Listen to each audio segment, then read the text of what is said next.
नमस्कार। आज बात एमएसपी की। सरकार ने घोषणा कर दी कल कि एमएसपी बढ़ गई। सब तरफ खबर आ गई और सबको लगने लगा जी ये तो मामला ठीक ही हुआ है। हमारे एक दोस्त हैं, वैसे सरकार के समर्थक नहीं है। उन्होंने एसएमएस भेज के पूछा कि सर इस बार तो लगता है सरकार ने ठीक बढ़ोतरी की है, अब तो ठीक लग रहा है ना आपको, या क्या कहना चाहिए। ये होती है ताकत प्रोपेगेंडा की। और अगले 10-12 मिनट में हम इस प्रोपेगेंडा का पर्दाफाश करेंगे कि सरकार ने मिनिमम सपोर्ट प्राइस के लिए जो घोषणा की है, क्या वो संतोषजनक है? क्या उससे किसानों को संतुष्ट होना चाहिए, या कि वो किसानों के साथ एक और धोखा है? अब आप देखिए, शुरू करते हैं सरकार की घोषणा से। सरकार की घोषणा है, कल सरकार ने गाजे बाजे के साथ, मजे की बात इस सरकार की ये है कि ये सरकार जब भी कोई काम करती है इतना गाजा बाजा ढोल तमाशा जैसे पहली बार कोई एमएसपी घोषणा हो रही हो। अब पिछले 50 साल से चल रहा है, हर साल 2 बार एमएसपी की घोषणा होती है। अभी कल जिस एमएसपी की घोषणा हुई है ये खरीफ की है। खरीफ की मुख्य फसल है धान। उसके साथ वहां पे कई दाल हैं, सोयाबीन है, मूंग है, मसूर है और अन्य कई 14 चीजों की घोषणा की जाती है। और रबी की फसल की घोषणा जाके होती है अक्टूबर नवंबर के महीने में। नियम यह है कि जब किसान अपनी फसल लगाने वाला है उससे पहले सरकार घोषणा करके कहती है कि ये दाम तुम्हें मिलेगा, तुम चिंता मत। तो सरकार ने कल घोषणा की, गाजे बाजे के साथ की। और अखबारों में भी खबर आई। देखिए अखबारों में क्या खबर है। खबर है कि चीजें बहुत बढ़ी हैं। अखबार की खबर से आपको इंप्रेशन यही मिलता है कि तमाम चीजों में बढ़ोतरी हुई है। ये कहते हैं कि सामान्य ग्रेड के धान का एमएसपी 100 रुपया बढ़ा, तो फला चीज का 100 रुपया बढ़ा, किसी और का आपको बताया जाएगा। हर एक के अंदर देखिए बढ़ोतरी के फिगर आपको दिखाए जाएंगे। किसी में 100, किसी में और भी ज्यादा, किसी में 240 रुपया, 300 रुपया। और कल टीवी वाले पूछ रहे थे किसी में 350 रुपया। साहब इतने रुपया बढ़ गया। सरकार की ये आप टेबल भी देख सकते हैं जो कि एक एक फसल के बारे में बता रही है कि कितना था दाम था और कितना बढ़ के अब कितना हो गया है। ये सरकार की घोषणा है। अब सवाल ये है कि इस घोषणा के बारे में हमारा क्या रुख होना चाहिए। तो मैंने पहला कहा कि भाई घोषणा को आप अंकों में मत देखिए, इसको परसेंटेजेस में देखिए और फिर उसकी तुलना कीजिए। सरकार ने 100 रुपया किसी चीज का बढ़ा दिया, अब 100 रुपया बढ़ाना चाहता है, कम है, होना ही नहीं चाहिए था, बहुत ज्यादा कर दिया। कोई तुलना की कसौटी तो चाहिए ना। तो हमारे पास 5 कसौटियां, 5 आधार हैं जिसपे हम जांच कर सकते हैं कि भाई सरकार ने जो घोषणा की है ये घोषणा कम है ज्यादा है। इसकी जांच करने के लिए ये 5 कसौटियां हैं जो मैं आपके सामने रखने जा रहा हूं। कौन कौन सी कसौटियां हैं? पहली कसौटी है कि सरकार ये बताए, इसके अंदर जो हम 5 कसौटियां देख रहे हैं, पहले ये पहला धोखा नहीं, ये जो कसौटियां हमने देखनी थी 5 कसौटियां हैं। सिंपल पहली कसौटी हम देख सकते हैं कि भाई स्वामीनाथन कमीशन के हिसाब से सरकार ने जो दावा किया था कि लागत का 1.5 गुना देंगे, उतना दे दिया कि नहीं दिया। पहली तुलना स्वामीनाथन कमीशन के फॉर्मूले से। दूसरी तुलना महंगाई से। कल ही सरकार ने बताया है कि महंगाई अगले साल कितनी होने वाली है और हमें पता है कि पिछले साल कितनी हुई थी। तो क्या उसकी तुलना में ठीक किया है? दूसरी कसौटी। तीसरी कसौटी है कि किसान की फसल की लागत जितनी बढ़ी, क्या वो लागत कवर हो रही है? ये तीसरी कसौटी है। और चौथी कसौटी इसमें है कि क्या, चलिए बाकी सब चीजों को छोड़ दीजिए, पिछली सरकार ने जितना किया उतना आपने कर दिया कि नहीं किया। ये चौथी तुलना हो सकती है। 4 तरह की तुलना हो सकती है ना। और पांचवा ये है कि जो आपने घोषणा की क्या वो किसान को मिल जाएगी। अब इन पांचों चीजों को हम एक एक करके देखते हैं। पहला, स्वामीनाथन कमीशन की सिफारिश से। तो ये पहला धोखा है किसान के साथ, पहली कसौटी और पहला धोखा। कसौटी ये है कि क्या किसान को जो स्वामीनाथन कमीशन के हिसाब से सरकार ने जो सिफारिश की थी, क्या उसके हिसाब से किसान को मिल रहा है? उसकी यदि हम जांच करते हैं तो हमें बिल्कुल स्पष्ट पता लगता है कि वैसा नहीं है। देखिए पहला धोखा किसान के साथ कि जो स्वामीनाथन कमीशन के बारे में जो उस किसान को वायदा किया गया था, ये आप देख सकते हैं। ये कैलकुलेशन हमने किया है, हमारे दोस्त विकास है उन्होंने कैलकुलेशन करके दिया है। पहला मैं बता रहा हूं सरकार का दावा। सरकार आपको ये टेबल दिखाना पसंद करती है। सरकार कहेगी कि देखिए धान के अंदर लागत थी 1360 रुपए, हम दे रहे हैं 2040 रुपए, यानी कि एग्जैक्टली 50% ज्यादा। सरकार कहेगी कि हमने तो 1.5 गुना दे दिया, ये देखिए पूरी फसलों को। बीजेपी के प्रवक्ता यही टेबल दिखाते हैं, देख लीजिए धान में 50%, ज्वार में 50%, बाजरे में तो हम 85% दे रहे हैं लागत के ऊपर, तो क्या दिक्कत है। सरकार का ये दावा है। लेकिन याद रखिए जो बात हम बार बार आपको बताते हैं कि ये वो लागत नहीं है जो स्वामीनाथन कमीशन ने कही थी। ये लागत है A2+FN, आंशिक लागत से 1.5 गुना सरकार दे रही, जो इससे पिछले वाली सरकार भी दे रही थी। हमें देखना है कि स्वामीनाथन कमीशन की लागत पे 1.5 गुना मिल रहा है क्या। तो हमने इसकी कैलकुलेशन की, वो टेबल जो सरकार आपको दिखाना नहीं चाहती।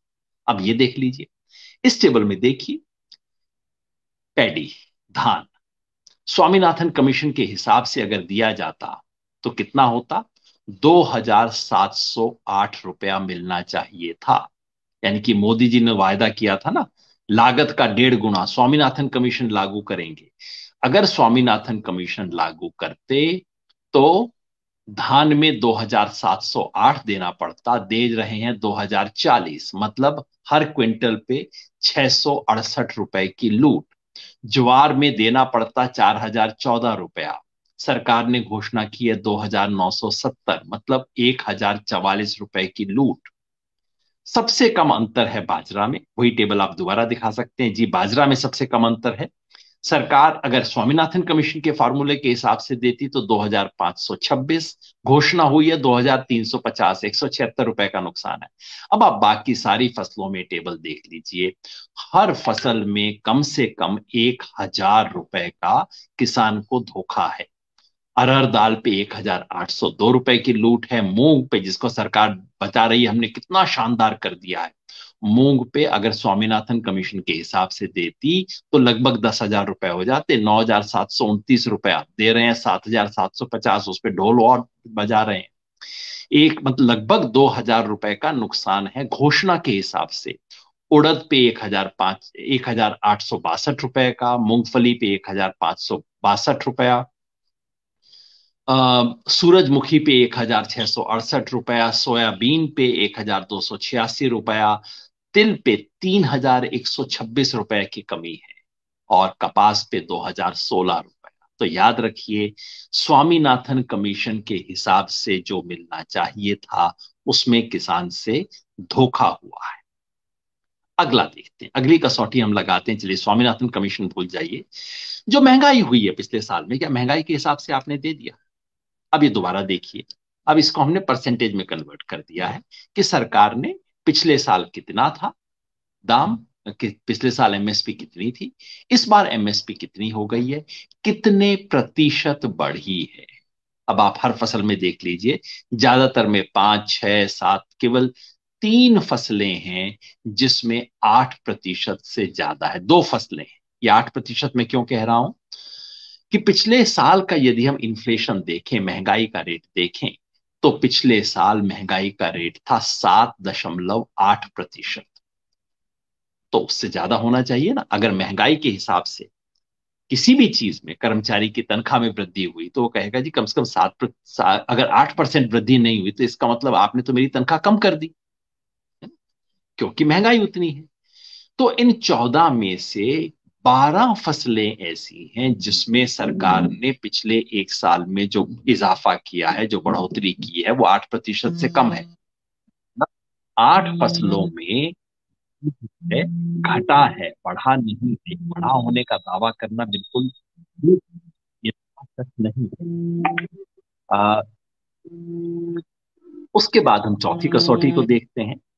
हमारी अगली कसौटी है कि जो खेती में जो लागत है, उस लागत के आधार पे यदि हम देखें तो क्या लागत उसकी पूरी होगी नहीं।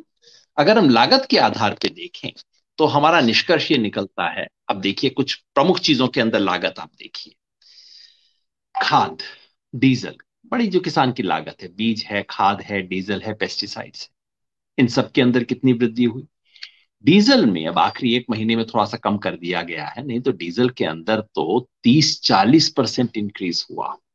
खाद, डीएपी 1200 रुपए का कट्टा मिलता था, 1350 रुपए का कट्टा हुआ है। सरकार कहती है हम इसके ऊपर भी आपको बहुत कंसेशन दे रहे हैं, जरूर कंसेशन दे रहे हैं, मैंने इससे इनकार करता, लेकिन किसान की जेब से 1200 की बजाय आज 1350 रुपया जा रहा है, मतलब 12.5% की इंक्रीज। एनपीके जो दूसरी तरह की खाद है, 1300 रुपए से बढ़ के 1470 रुपए प्रति बोरी, वहां पे भी किसान को नुकसान हो रहा है। हर किसान को नुकसान हो रहा है और उसको सरकार अपनी उपलब्धि बता रही है। यही एक अगर आप लागत के हिसाब से देखें तो लागत में दरअसल किसान को फायदे के बजाय नुकसान हो रहा है। ये हमारी चौथी कसौटी है लागत की तुलना में, सॉरी तीसरी कसौटी। और चौथी कसौटी है कि चलिए, जो बीजेपी के लोग बार बार कहते हैं ना कि चलिए हमने वायदा ये किया नहीं किया, लेकिन जो इससे पहले वाले थे उनसे तो हमने बेहतर किया, ये बात बार बार बीजेपी वाले हर वक्त आपको कहते रहते। तो मैंने किसी से कहा भाई ये भी जरा एक बार कैलकुलेट करके दिखा दो, क्योंकि मुझे ध्यान था कि ऐसा शायद है नहीं। पर एक साथी ने, विकास जी से मैंने कहा, उन्होंने कैलकुलेट करके बता दिया। अब इसमें हमने क्या किया है ये देखिए, किसान के साथ जो चौथा धोखा हम बता रहे हैं, और उसमें क्या है कि पिछले 9 साल में, हाँ पहले आपको बता दूं सरकार क्या कर रही है। सरकार ने करीब विज्ञापन चलाए कि देखिए हमने पिछले 8 साल के अंदर शुरू किया था तब धान का दाम 1360 रुपए था, अब हमने 2040 कर दिया है, मतलब धान का दाम 50% हमने बढ़ा दिया है पिछले 8 साल के अंदर। कमाल कर दी है साहब, बहुत बढ़िया विज्ञापन आ गया। मैंने कहा कि अच्छा, इससे पहले के 8 साल में क्या हुआ था? आपने अपने 8 साल की कहानी बता दी, आपने 8 साल में कितना बढ़ाया, उससे 8 साल पहले क्या हुआ था? मतलब सामान्यतः जो हुआ करता था, आपने तो 8 साल में कहा ना हमने किसान की आय दुगनी करनी है, किसान के लिए इतना दिल खोल दिया, किसान की सरकार है, उसने क्या बढ़ाया? 50%। और उससे पीछे क्या हुआ था? अब आप इस टेबल में देख लीजिए। इस टेबल में हमने एक एक फसल में तुलना की है कि भाई पिछले 8 साल में, तो जैसे सरकार ने कहा कि धान का शुरुआत की थी 1360 से और अब आ गए हैं 2040 पे, तो 50% इंक्रीज हो गया, बहुत बढ़िया बात है। उससे पिछले 8 साल में क्या हुआ था? पता लगा कि वहां शुरुआत की थी 570 से और 1308 तक लेके आए थे वो लोग, यानी कि पिछली सरकार ने 130% इंक्रीज किया था। अब ये जो दो येलो वाले कॉलम है ना, एक एक पे लिखा हुआ है लाल रंग से यूपीए, एक में लिखा हुआ है एनडीए, तो हम देख रहे हैं कि 8 साल में धान में यूपीए ने कितना बढ़ाया और एनडीए ने कितना बढ़ाया। इस टेबल को जरा ध्यान से देखते रहिए। हम देख रहे हैं बाजरा में, अलग अलग फसलों के अंदर हम देखते जा रहे हैं कि क्या क्या स्थिति है। तो धान में मोदी सरकार के समय में 50% बढ़ा है पिछले 8 साल में, और एनडीए सरकार के 8 साल, उसके पूरे 10 नहीं ले रहे, उसके भी हम 8 ही साल ले रहे हैं, उसने 8 साल में कितना बढ़ाया था? 130%। जवार में मोदी सरकार ने बढ़ाए हैं 8 साल में 94%। ज्वार में उससे पिछली सरकार यूपीए सरकार ने बढ़ाए थे 186%। बाजरा इस सरकार ने एमएसपी बढ़ाई है 88%, पिछली सरकार ने बढ़ाई थी 138%। रागी में इन्होंने बढ़ाया 131, यूपीए ने बढ़ाए थे 186। मैज यानी कि मक्का, इस सरकार ने बढ़ाए 50%, पिछली सरकार ने बढ़ाए थे 143%। तूर में इस सरकार ने बढ़ाए 52%, पिछली सरकार ने बढ़ाए थे 207%। मूंग इधर 69%, उधर 196%। उड़द यहां 52%, पिछली बार बढ़े थे 183%। मूंगफली इस बार 46%, पिछली बार 163%। आप कौन सी फसल, सोयाबीन देख लीजिए 68%, 153%, तिल देख लीजिए 70%, उधर 190%, और कपास 62%, 110%। थोड़ा लंबा था, मैंने पढ़ पूरा दिया। ये क्योंकि ये झूठ बार बार बोला जाता है और मुझे लगा इस झूठ का एक बार तो पर्दाफाश होना चाहिए कि पिछले 8 साल में हर फसल में कुल मिला के मोदी सरकार ने एमएसपी 8 साल में जितनी बढ़ाई है, 14 की 14 फसलों में, प्रत्येक फसल में उससे पहले 8 साल में ज्यादा बढ़ी थी। अब मैं ये नहीं कह रहा कि उससे पहले वाली 8 साल वाली सरकार बहुत अच्छी थी। मैं सिर्फ ये बता रहा हूं कि ये जो इतना ढिंढोरा पीट रहे हैं कि भाई हम किसान की आय डबल करने वाले हैं, हमारे जैसी एमएसपी तो किसी ने दी ही नहीं। सच्चाई क्या है? एक भी फसल ऐसी नहीं है जहां इन्होंने उससे पिछले 8 साल की तुलना में ही ज्यादा इंक्रीज कर दिया हो। सच्चाई है, याद रखिएगा इस चीज को। और जब भी बीजेपी के प्रवक्ता ज्यादा उछल के बोले ना, उनके सामने टेबल रख देना। जब मैंने टेबल सार्वजनिक की तो कल ट्विटर के ऊपर बवाल मच गया। अब बीजेपी वालों को बेचारों को कुछ तो करना था। सो उन्होंने आके कुछ नया गणित सिखाना शुरू किया। कहा कि आप ऐसे प्रतिशत का कैलकुलेशन थोड़े ही कर सकते हैं। इसका मतलब, तो किसी ने कहा कि अगर मेरी तनख्वाह 2,000 है, मेरी 5% बढ़ जाए तो मेरे तो 40 रुपए बढ़ेंगे। 5% बढ़ जाए तो मेरे 100 रुपए बढ़ेंगे। और इसका मतलब है कि अगर किसी को 2 लाख मिल रही है तो क्या उसके 10,000 रुपए बढ़ जाने चाहिए? बिल्कुल प्रतिशत का यही लॉजिक है। इसमें क्या बात है? अगर कोई फसल 5 रुपए की है, उसमें 1 रुपए आप बढ़ोतरी करते हैं तो वो कहलाएगी 20%। अगर वो 5,000 की है और उसमें आप 1,000 रुपए बढ़ाएंगे तब जाके 20% बढ़ेगा। इसमें क्या बात है भाई? ये कौन सा नया गणित निकाल रहे हैं? बट बीजेपी के लिए मामला संकोचप्रद है, बीजेपी के लिए शर्मनाक आंकड़े हैं, तो इसका मतलब आप नए तरह का गणित बनाना आप शुरू कर देंगे। कहा कि ये तो लो स्टार्टिंग पॉइंट था। कैसे था लो स्टार्टिंग पॉइंट भाई? ये कोई एमएसपी सन 2005 में देनी शुरू हुई नहीं हुई थी। एमएसपी 1968-69 से चल रही। हर बार इसी तरह से परसेंटेज में आंकड़े देखे जाते हैं। और पहले तो सरकारें ईमानदारी से परसेंटेज में बता भी दिया करती थी कि भाई हमने इतना बढ़ाया है। अब ये पहले जैसे कर्मचारियों का डीओ होता है ना, सरकार कहती है 3% बढ़ा, 4% बढ़ा, ये नहीं कहती 525 रुपए बढ़ाया, 1,528 रुपए बढ़ाया, ये नहीं कहते ना। वैसे ही बताया करती थी। अब पहली बार इन्होंने चलाया है कि 250 रुपए बढ़ा दिया, 350 रुपए बढ़ा दिया, ताकि आप प्रतिशत में सोचे ना और आपको सच्चाई पता ना लगे।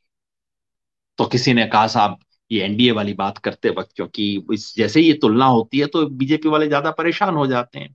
सो उन्होंने कहा कि देखिए, धान के अंदर बीजेपी ने पिछले 8 साल के अंदर बढ़ा था सिर्फ कोई 660 रुपया, 650 रुपया। और इस बार एनडीए ने बढ़ा दिया है 600, कुछ 600, उससे 10-15 रुपए फालतू बता रहे थे, मैं गणित इस वक्त नहीं कर पा रहा। मैंने कहा भाई, 500 को बढ़ा के 1,000 करना और 1,500 को 2,000 करने में जमीन आसमान का फर्क है।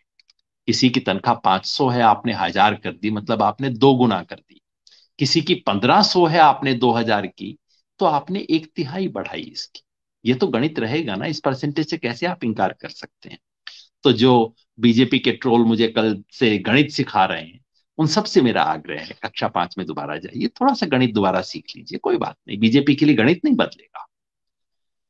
पांचवी कसौटी, पांचवी कसौटी है कि क्या किसान को ये मिलेगा। अभी तक तो हमने घोषणा की बात की है कि भाई इतनी घोषणा हुई, इतना पहले की तुलना में ज्यादा घोषणा हुई, नहीं हुई। असली टेस्ट तो ये है कि भाई ये मिलेगा कि नहीं। और इसकी सच्चाई पता है क्या है? सच्चाई ये है कि इन 14 फसलों में से खरीद होगी तो सिर्फ एक फसल की, यानी कि धान। और अगले सीजन में खरीद होगी गेहूं की। मूंग का दाम घोषित कर रहे हैं, मसूर का दाम घोषित कर रहे हैं। हकीकत ये है, मूंग, मसूर, तिल, ये सरकार 1% भी नहीं खरीदती है। राजस्थान में जाइए, देखिए, वहां किसान मूंग उगा उगा के बैठे रहते हैं, कोई खरीदने वाला नहीं मिलता उनको। और ये सिर्फ कोई एक सरकार की बात नहीं, राजस्थान में कांग्रेस है, कहीं बीजेपी होगी, जो भी सरकारें हैं, किसान को ये दाम भी नहीं मिलता। तो पहली बात तो ये घोषणा बहुत अपर्याप्त है, घोषणा में किसान के साथ धोखा है। और दूसरा, जो घोषणा हुई है वो भी नहीं मिलेगा। तो क्या करना चाहिए? किसान के पास एक ही रास्ता है, एमएसपी के बारे में राष्ट्रव्यापी आंदोलन करना। और आंदोलन में हमारी मांग क्या है? हमारी मांग है, देशव्यापी आंदोलन जब तक नहीं होगा तब तक किसान की जेब में तो एमएसपी आने वाली नहीं। आंदोलन की मांग क्या है? हमारी मांग ये है कि ये जो एमएसपी की साल में 2 बार घोषणा होती है ना, ये सिर्फ सीएसीपी जैसा सरकार का डिपार्टमेंट ना करे।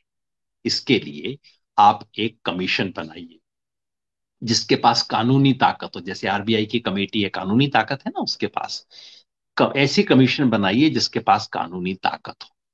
वो कमीशन लागत का ईमानदारी से मूल्यांकन करे। इस तरह से नहीं कि आपने बता दिया कि साहब लागत तो सिर्फ 5% बढ़ी है, जबकि डीजल बढ़ गया, इतना डीजल बढ़ गया 30-40%, फर्टिलाइजर बढ़ गए खूब, लेकिन आप कह रहे हैं साहब 5% बढ़ रही है। तो पहले तो ईमानदारी से लागत दें। नंबर 2, आंशिक लागत नहीं, संपूर्ण लागत देखिए, जिसको हम C2 कहते हैं, स्वामीनाथन कमीशन वाली। और फिर उसका 1.5 गुना आप एमएसपी घोषित कीजिए। ये कोई दान नहीं है रोज जो आप किसान को तोहफा दे रहे हो, ये किसान का अधिकार है। 1.5 गुना घोषित होने चाहिए। और फिर जो घोषित हो वो किसान को मिले, इसकी कानूनी गारंटी कीजिए। जब तक ये नहीं होगा तब तक किसान को उसका हक नहीं मिलेगा। तो साथियों, संयुक्त किसान मोर्चा ने जो राष्ट्रीय स्तर पे आंदोलन शुरू किया था, उसकी एक बड़ी मांग थी कि 3 काले कानून खत्म हो। वो हुए। लेकिन दूसरी जो मांग थी कि किसान को उसकी एमएसपी, फसल का दाम, फसल का वाजिब दाम अधिकार के रूप में, कानूनी गारंटी के रूप में मिले, वो आज भी नहीं हुआ है। इसके लिए संयुक्त किसान मोर्चा अपने अगले चरण के आंदोलन की घोषणा करने वाला है। और सभी लोगों को मिलकर संघर्ष करना है। सरकार कोई भी हो, किसान के साथ धोखा ना कर सके, इसके लिए संघर्ष करना। बहुत बहुत शुक्रिया, धन्यवाद।